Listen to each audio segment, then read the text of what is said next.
Violence പടങ്ങൾ വർദ്ധിച്ചു വരുന്നതുമായി ബന്ധപ്പെട്ട ചർച്ചകളുടെ ഭാഗമായി മൂവി സ്ട്രീറ്റ് എന്ന ഫേസ്ബുക്കിലെ പ്രമുഖ സിനിമ ആസ്വാദകരുടെ ഗ്രൂപ്പിൽ വന്ന ഒരു കുറിപ്പും ശ്രദ്ധേയമായി മാറുകയാണ്. കോമഡി ചിത്രങ്ങൾ അന്യനിന്ന് പോയത് ആകാം വയലൻസ് ചിത്രങ്ങൾക്ക് ഒക്കെ ഇത്ര പ്രാധാന്യം കൂടിയതെന്നാണ് വരുൺ കൃഷ്ണ എന്നയാള് തന്റെ കുറിപ്പിലൂടെ അഭിപ്രായപ്പെടുന്നത്. കുടുംബങ്ങള് കാണുന്ന ചിത്രങ്ങള് കുറയാനുള്ള പ്രധാന കാരണം ദിലീപ് എന്ന നടനെ ഒതുക്കിയതാണെന്നും അദ്ദേഹം പറഞ്ഞുവെക്കുന്നു. സർക്കാസമായാലും അല്ലെങ്കിലും ഈ കുറിപ്പ് ഇതിനോടകം തന്നെ ചർച്ചാ വിഷയമായി കഴിഞ്ഞു. ചോര തെറിക്കുന്ന വയലൻസ് പടങ്ങൾ കണ്ടു മടുത്തു എന്ന് മാത്രമല്ല യുവാക്കളിൽ അക്രമവാസന ഉണ്ടാക്കാൻ വരെ ഈ ചിത്രങ്ങൾ നല്ലൊരു കാരണമാകുന്നുണ്ട് എന്ന് സമീപകാലത്തെ ഓരോ ന്യൂസുകളും കേൾക്കുമ്പോൾ അറിയാൻ പറ്റും. ഇത്തരം ചിത്രങ്ങൾ നിരോധിക്കണം എന്നല്ല പറയുന്നത്.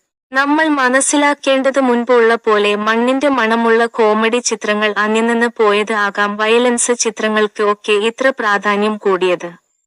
വരുണ് കുറിച്ചു. ഇപ്പോൾ ഫാമിലിയായി ആരേലും സിനിമകൾ കാണാൻ വരാറുണ്ടോ? ഇല്ല. ഇതിനെല്ലാം ഒരു കാരണം ദിലീപേട്ടനെ ഒതുക്കിയതല്ലേ.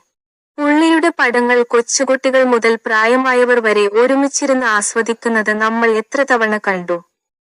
പ്രിയ ദിലീപേട്ട, നിങ്ങൾ മടങ്ങി വരണം. ഈ നാടിന്, നാട്ടുകാർക്ക്, ഞങ്ങൾ സിനിമാ പ്രേമികൾക്ക് നിങ്ങളെ വേണം.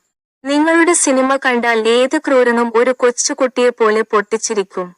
ജയിലിലൊക്കെ ദിലീപേട്ടന്റെ സിനിമകൾ പ്രദർശിപ്പിക്കണം എന്ന് ഒരു എളിയ അപേക്ഷ കൂടിയുണ്ട് എന്നും അദ്ദേഹം കൂട്ടിച്ചേർത്തു. കൂടുതൽ മീഡിയ വാർത്തകൾക്കായി ഈ ചാനൽ ഫോളോ ചെയ്യൂ.